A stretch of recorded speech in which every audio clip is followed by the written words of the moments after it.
It was the Tanner McKee show against the Cincinnati Bengals in the Philadelphia Eagles preseason opener, and he showed that he's a starter at the NFL level.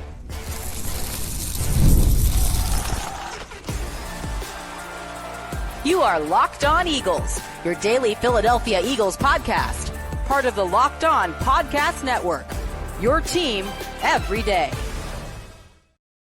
We thank you so much for making Locked On Eagles your first listen each and every day. Welcome in, Eagles fans, to the postgame show. It's the first postgame show of the 2025 season. The Philadelphia Eagles get a win in their first game of the season, scoring over 30 points, over 400 yards of offense, and the star of the show was Tanner McKee. He finished the game 20 of 25, 252 passing yards, and 2 beautiful touchdowns. Not only did Tanner McKee show on Thursday night, what we already knew was that he was developing into one of the best backup quarterbacks in the NFL. We've seen that over the last 2 dominant preseasons that McKee has had, but also in the regular season last year. He shined against the Dallas Cowboys at the end of the year. He played really well in the season finale against the New York Giants. This has been a continuation of McKee's development after being a day 3 pick out of Stanford in 2023.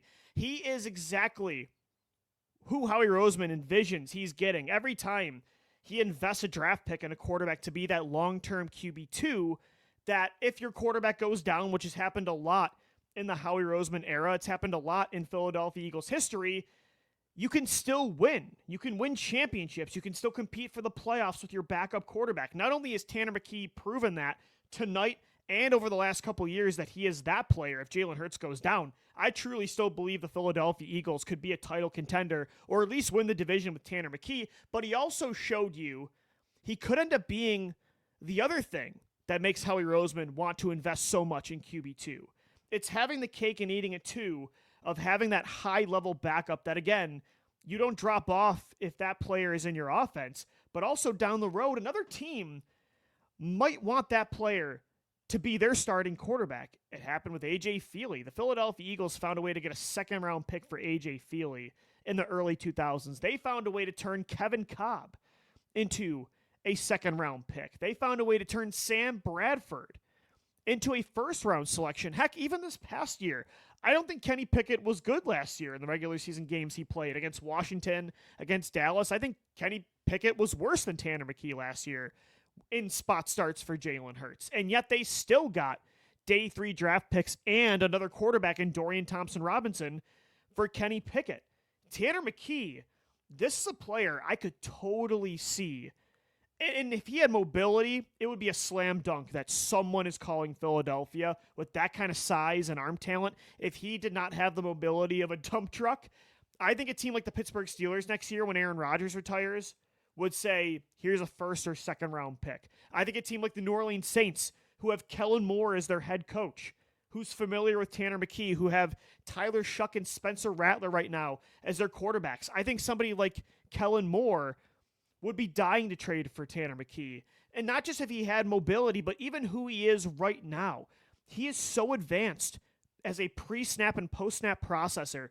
From an accuracy perspective, we know he has unworldly arm talent. I mean, he can make some throws that not many guys in the NFL can make. He has one of the strongest arms in football. He's, 6'5", 6'6", one of the tallest quarterbacks in the NFL.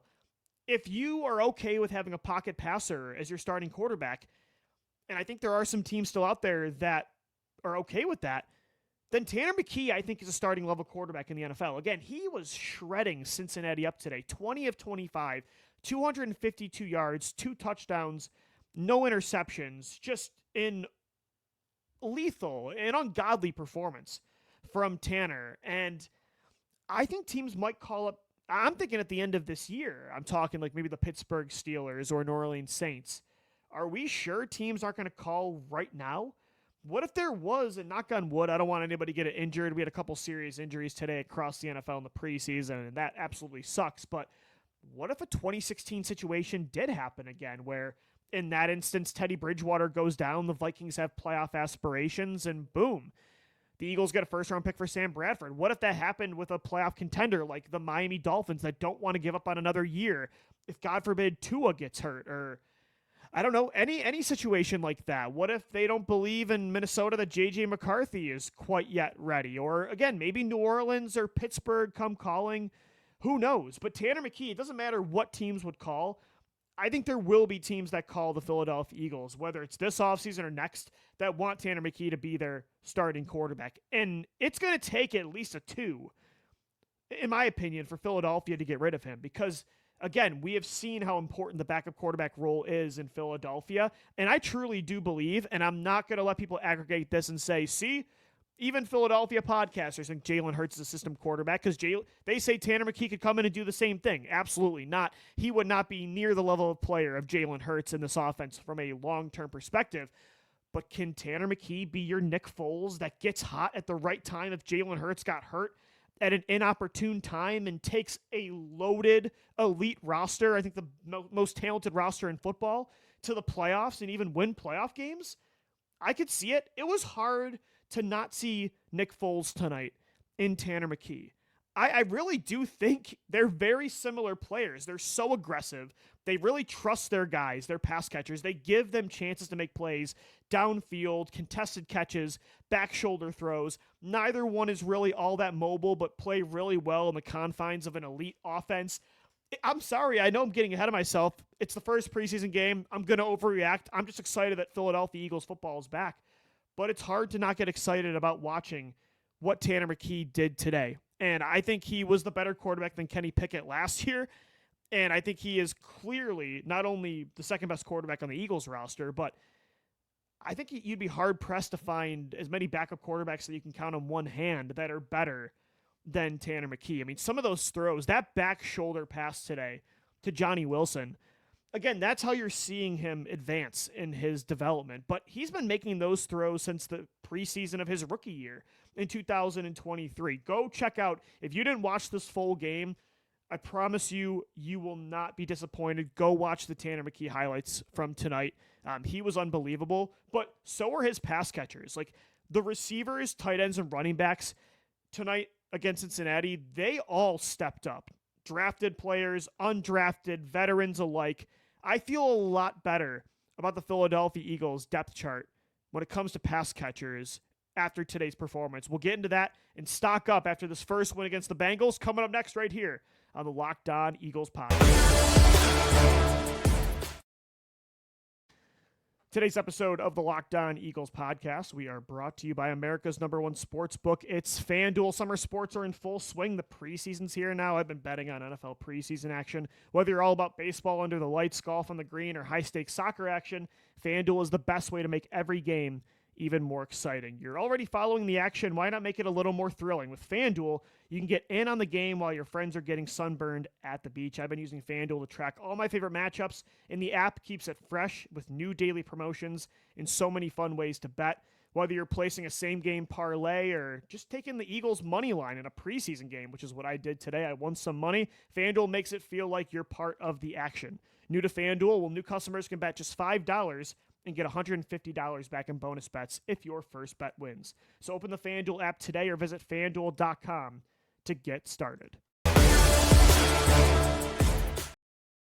All right, the Philadelphia Eagles winners in their first preseason action of the 2025 season, scoring over 30 points, over 400 yards passing, or I should say passing and rushing combined, 252 passing yards from Tanner McKee. Will Shipley led the way on the ground with 7 carries for 48 rushing yards. Stock up, before we get into the pass catchers, as I hinted at the end of segment 1, how about stock up to Kevin Patullo? In his debut as the Philadelphia Eagles' new play caller, it felt like they didn't skip a beat. And obviously they're playing a bad Bengals defense with backups in the game. But I don't know, there were no pre-snap penalties through 3 quarters, even with backups in the game. Every play call made sense from a situational perspective. I thought the run game, the blocking was really good. I think the routes in the passing game all made sense and were really crisp. Like, I think it was a really good first performance from Kevin Patullo as the Eagles' new offensive coordinator and the new play caller. But I think his receivers made it easy on him. And that was such a good sign for me. That was one of my, outside of Tanner McKee just balling out and looking like Nick Foles out there today, my biggest takeaway was I feel so much better about the Eagles pass catchers. I said several times on the show the last 2 weeks, the Philadelphia Eagles need to go out there and whether it's trade for a receiver or sign a veteran free agent. I mentioned guys like, Amari Cooper is still out there and Gabriel Davis and Tyler Boyd. Maybe you call up New Orleans, and I still love this idea. I'm not giving up on this, but you trade for Rashid Shaheed. I just felt like, outside of Devontae Smith, A.J. Brown, and Jahan Dotson, the Eagles were like 1 or 2 injuries away from really being in trouble because Johnny Wilson had drop issues last year as a rookie, has not been having a strong training camp. We really haven't heard much of Ainias Smith. Danny Gray got cut. Terrace Marshall was injured. He did not play tonight. But then the live action starts, and Johnny Wilson finishes with 3 catches for 73 yards. He had 2 insane contested catches that showed off his elite 6'6" size, but also making 3 tough catches in contention with another cornerback, contention, I should say, showing that he can make a back shoulder catch like that on that 3rd reception down the field, showing really good body control for somebody that big. That's a tough catch to make. That takes a lot of concentration. It was an all-hands catch away from his body. That's a catch last year he probably doesn't make. The first one was incredible. He literally went over the cornerback's head and just completely mossed him. And the second play, it was a beautiful post fade, just on a rainbow, a rope. Tanner McKee threw that to Johnny Wilson, but it was a great full extension catch. Johnny Wilson today made me feel a lot better about that wide receiver 4 spot. Like if you can use his size like that in the red zone, if he's going to start making tough catches like that, again, he's never going to be an elite separator, but if he can do that, that's why the Philadelphia Eagles drafted him. That's why he was a Lou DiBiase, my guy, in the 2024 draft coming out of Florida State. He's a great blocker. If he can make those tough grabs, still had a couple drops today, but I was really happy with Johnny Wilson's performance because he was not having a great camp. And again, got to continue to hit the jugs machine, but 3 tough grabs where a corner is all over him, that's a really good next step. And for Ainias Smith as well. Look, I think Johnny Wilson and Ainias Smith were already making this roster. They had the inside track being draft picks of Howie Roseman. Howie doesn't like to give up on draft picks after just a couple years. But neither one was really earning that spot over a Darius Cooper, for instance, in training camp. Well, I already talked about Johnny Wilson doing that. Ainias Smith, though, caught a touchdown today, ripped off a 42-yard punt return where he made multiple guys miss in space. Again, that touchdown, he ran a good inside route, made a tough grab, just saw the ball. Last year, had some concentration issues in camp with drops. A big day for Ainias Smith and Johnny Wilson. But Darius Cooper, he was still the star of the show. The hero of camp so far, led the Eagles in receiving, 6 catches for 82 yards. His touchdown against press man coverage on the right side of the field, that route was just perfect. He got the cornerback to freeze, beat him down the field on a double move. Great hands catch, full extension over his body. Darius Cooper made a couple nice sideline grabs as well. He has really good sudden bursts. That's the first time I've really gotten to watch Darius Cooper. I really like his explosiveness. He's a good route runner, really good hands. I mean, obviously number 41 is going to have to change if he makes the 53, but I don't know. Avery Williams didn't really impress me that much today as a returner. Maybe if the Eagles keep a number 6 receiver, because I think Johnny Wilson and Ainias Smith, after today, I feel like kind of locked up a spot already on the 53. If they keep a 6th guy, I think Darius Cooper is the favorite. Again, he's been having a great camp, and then to follow that up with 6 grabs for 82 yards and a really impressive touchdown, averaging 13.7 yards a catch, that's a good player so far.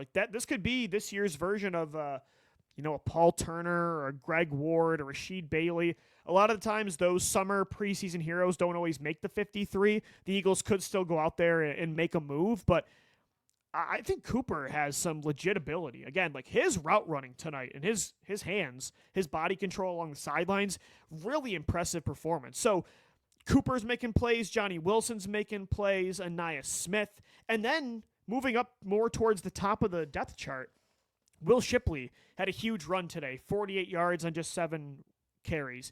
A.J. Dillon had 27 yards on the ground, averaging 5.4 yards a carry on 5 carries. Had 3 grabs for 27 yards in the air as well, so 54 yards from scrimmage. Made a really nice juke for a guy that size. A Shady McCoy cut, making a linebacker miss on the second level in the open field on a run, made a nice play. So both backup running backs looked good.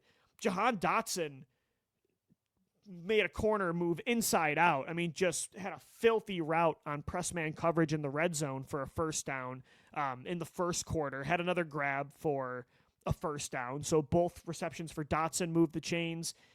I feel really good about the depth, and it was just one game, but we're building here. That was a lot of momentum gained, and I'm just thinking about like the top of the roster. You've got Devontae and AJ and Saquon and Goddard. If you have an improved Dotson and Shipley in year 2 of this offense as your 5th and 6th options in this offense, just a ridiculous luxury. And I was already excited about Dotson and Shipley. Today made me even more excited. Like, they both looked like they took another step compared to who they were last year. So I think Dotson and Shipley are going to have a bigger role this year, and the depth, I feel a lot better. You got some explosive plays from Anais Smith, some size plays of Johnny Wilson, some technician plays of a Darius Cooper. So I think definitely stock up to the depth of the skill position groups, not just receiver, but running back and, even tight end. Kylan Granson had 3 grabs for 28 yards today. That's a good sign too for that third tight end battle. So it was definitely a good day for the weapons of the Eagles offense. And also stock up, we'll do another one on offense. Tyler Steen wasn't out there for long, but had a really nice seal block on Bengals linebacker starter, by the way, Logan Wilson, that sprung loose Will Shipley's explosive, a 30-yard run down the right sidelines. Steen had a great block there. I said on the show yesterday, he was one of the few starters I wanted on the football field tonight. Had a really good block. I'm like, okay, that's all I needed to see. Get him out there, get him off the field, get him on the sidelines. Good night for Tyler Steen in just a little bit of limited action. So stock up to Tyler Steen and the pass catchers and running backs on offense. On defense, who shined? For me, it was the interior of the defensive line. Gabe Hall, multiple quarterback pressures today, helped force an interception in the fourth quarter that Patrick Johnson grabbed. He was in on a sack that Ty Robinson created, but Gabe Hall's initial pressure helped Robinson get that.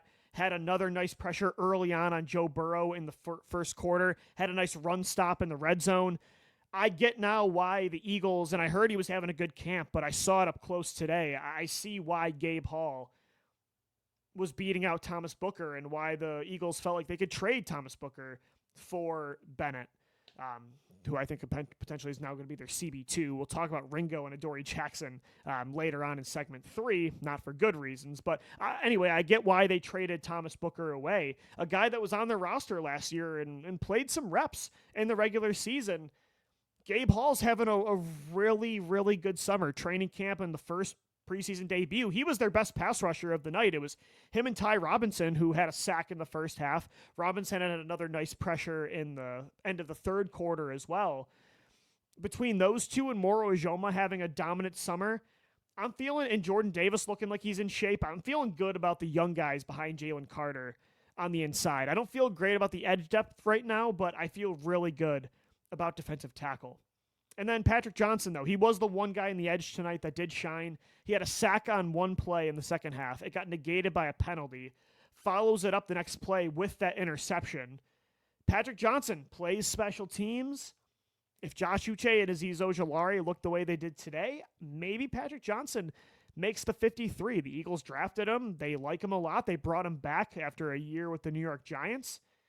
Stock up night for Patrick Johnson, too. And then at linebacker, Jahad Campbell. I wanted that diving interception so bad for him, but it was still awesome to see him get in on that play. I saw some really good pursuit against the run, some really nice tackles. You can see the length. You can see the ability to close in on running backs, to close space really fast. It was awesome to see him just on the football field in general, because a big reason he dropped in the first round. And you heard Vic Fangio talk about he might not be ready to practice until August, and he's out there playing in live preseason action in the preseason opener is a great sign, and almost got an interception in his debut. I thought he looked good, and so did Jeremiah Trotter Jr. That guy is just awareness and football IQ of what an offense is doing and getting to the football is so impressive. Like, he's never going to wow you with size, with speed, with wingspan, with ball skills, but Trotter really looks like TJ Edwards to me, where you can just trust he's not going to make a mistake. And the fact that he might be your fourth linebacker on this depth chart when the entire position is healthy, again, it's just this offense and this defense. Shout out to Howie Roseman. Like, the depth today on both sides of the ball was extremely impressive. So I was really impressed with those guys on defense on the first and second level. Gabe Hall and Ty Robinson at DT, Jahad Campbell and Jeremiah Trotter Jr. at linebacker, and also shout out to Patrick Johnson on the edge. The pass catchers on offense looked great. Tyler Steen with a really nice block on an explosive play in the first quarter. That was all she wrote for Steen. Really good night of Philadelphia Eagles football, scoring over 30 points in their opener and making some nice plays on defense as well. Who did not help their case to either be a starter, to be a role player, to make the roster? Stock down coming up next right here on the Locked On Eagles podcast.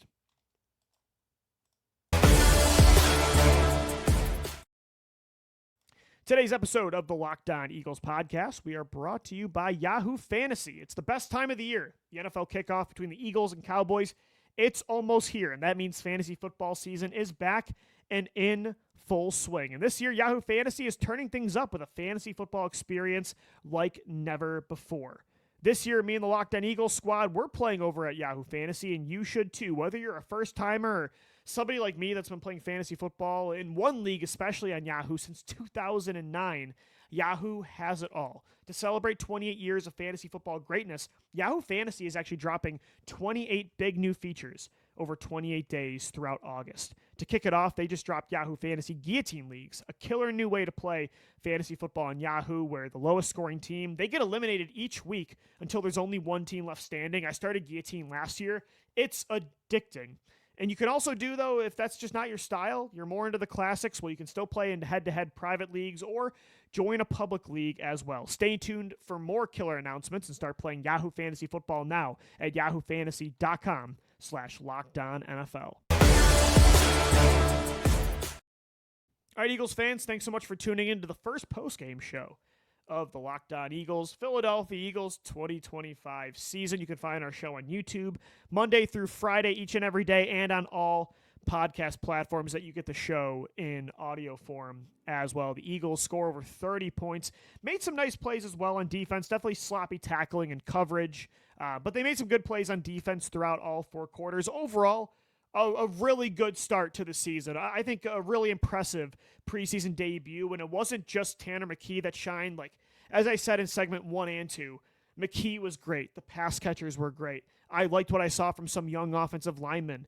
The young DTs shined. I thought the linebackers looked really good.